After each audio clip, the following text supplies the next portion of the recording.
بسم اللہ الرحمن الرحیم۔ السلام علیکم دوستو، نئی صبح اور نئی ویڈیو کے ساتھ آپ کی خدمت میں حاضر ہوں۔ اگر ویڈیو پسند آئے اسے لائک کیجئے گا، اپنے دوستوں میں شیئر کیجئے گا اور میرے چینل کو سبسکرائب ضرور کیجئے شہید گا۔ اول تو آئیے چلتے ہیں، سیالکوٹ ویڈیو حضرت دیکھتے ہیں۔ پیر مرادیہ رحمۃ اللہ علیہ۔ سرزمین سیالکوٹ، جس کا پرانا نام سلکوٹ ہے، کفر و شرک کے گپ اندھیروں کو دور کر کے اسلام کی شمع فرزاں کرنے کے سلسلے میں شہدائے اسلام کا کردار بنیادی اہمیت کا حامل ہے۔ ان میں ایک نام پیر مرادیہ ہے۔ نام مراد علی عرف شہید اول پیر مرادیہ رحمۃ اللہ علیہ 757 ہجری میں سلکوٹ کے ہندو راجا سل نے جب یہاں پر اپنے عالی شان قلعہ کی تعمیر شروع کروائی تو قلعہ کی شمالی دیوار رات کو خود بخود مسمار ہو جاتی، جس کی بنا پر قلعہ کی تعمیر میں زبردست تعطل پیدا ہو گیا، جس سے راجا سل بے حد پریشان ہوا۔ بالآخر راجا سل نے تنگ آ کر ہندو پنڈتوں اور جوتشیوں کو اپنے دربار میں مدعو کر کے ان سے قلعہ کی دیوار کے بارے مسمار ہونے کی وجہ دریافت کی، جس پر نجومیوں اور جوتشیوں نے اپنے علم کے ذریعے راجا سل کو بتایا کہ یہ قلعہ اس وقت تک تعمیر نہ ہو پائے گا جب تک اس کی شمالی دیوار کی بنیادوں میں کسی مسلمان کا خون نہ بہایا جائے۔ راجا سل کے خصوصی حکم پر سلکوٹ کی دھرتی پر مسلمان کی تلاش شروع کر دی گئی۔ نجومیوں اور جوتشیوں نے یہ بھی بتایا کہ یہ مسلمان تاریخی نالہ ایک کے کنارے وضو کرتا ملے گا۔ بالآخر کافی تگ و دو کے بعد راجا سل کے سپاہیوں نے مراد علی نامی ایک شخص کو وضو کرتے دیکھا اور اسے پکڑ کر راجا سل کے دربار میں پیش کر دیا۔ مراد علی نے اپنے پکڑے جانے کی وجہ دریافت کی تو انہیں بتایا گیا کہ ہمارے قلعے کی شمالی دیوار کی تعمیر اس وقت تک ممکن نہیں ہوگی جب تک اس کی بنیادوں میں کسی مسلمان کا خون نشاور نہ کیا جائے۔ اس پر مراد علی نامی مسلمان نوجوان نے اپنی چھوٹی انگلی کو کاٹ کر اس کا خون قلعے کی شمالی دیوار کی بنیادوں میں بہا دیا۔ قدرت خداوندی سے قلعہ کی دیوار تھم گئی، جس سے راجا سل بے حد متاثر ہوا۔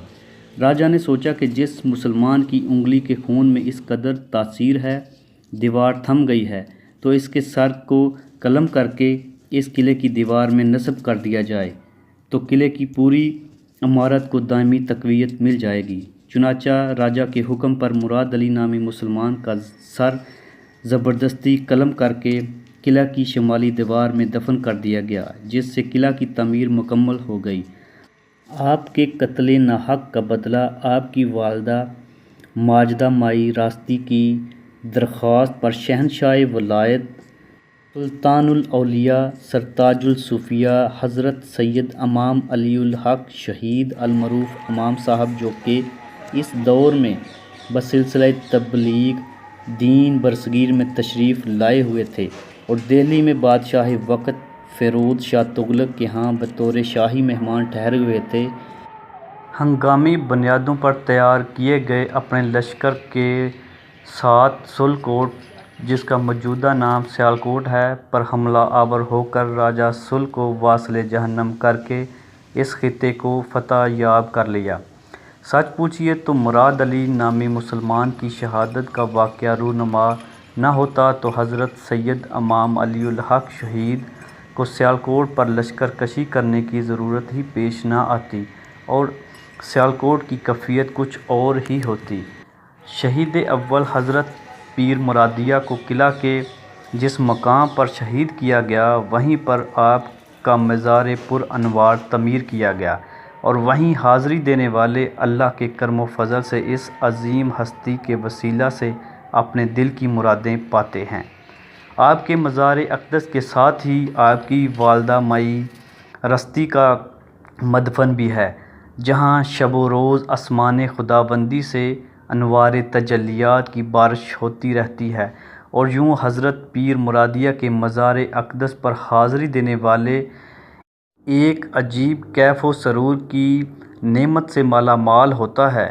آپ کے مزار پر انوار کے احاطہ میں لشکر امام کے ایک شہید حضرت پیر نوگزا صاحب، جبکہ قلعہ کی جنوبی جانب حضرت سید امام علی الحق شہید کے بانجے، جنہوں نے قلعہ کے دہیکل دروازے کو اپنی خداداد قوت سے سر کی ٹکر مار کر توڑا تھا، اور پھر لشکر امام قلعہ میں داخل ہوا اور اسلامی لشکر کو فتح نصیب ہوئی۔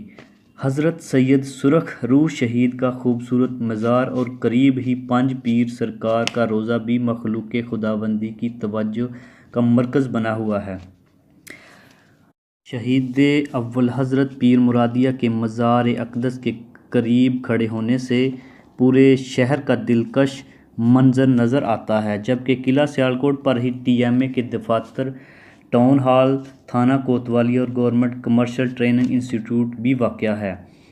آج کل یہ درگاہ محکمہ اوقاف کے زیر تحویل ہے۔ دربار عالیہ کی گدی نشینی کا منصب صاحبزادہ سید ندیم علی شاہ صاحب اور سید پیر تبارک علی شاہ صاحب کے نام ہے۔ حضرت پیر مرادیہ کا سالانہ عرس مبارک 15 تا 17 دسمبر بروز اتوار، سوموار، منگل قلعہ سیالکوٹ پر منایا جاتا ہے۔ مزید معلوماتی ویڈیو دیکھنے کے لیے میرے چینل کو سبسکرائب کریں، لائک کریں، شیئر کریں اور اپنے کمنٹس دینا نہ بھولیے گا۔